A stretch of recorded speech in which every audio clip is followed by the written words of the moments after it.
বৌদি, আরে দিয়া তুমি এসো, তুমি একটু বসো, আমি এক্ষুনি আসছি।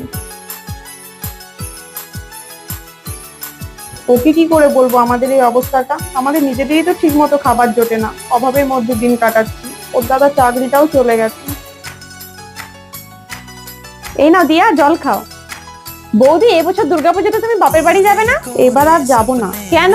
দাদা কোথায়, দেখছি না তো। তোমার দাদা কাজে গেছে। মা আমাকে ফোন করে সবই বলেছে, দাদা চাকরিটা চলে গেছে। আমি তোমাদের অবস্থার কথা সবই জানি, তাই তো আমি এখানে এসেছি। তুমি একদম চিন্তা করো না বৌদি, মাথার উপরে ভগবান আছে, দেখবে দাদা খুব তাড়াতাড়ি একটা চাকরি পেয়ে যাবে। তোমার কথাই যেন সত্যি হয় দিয়া।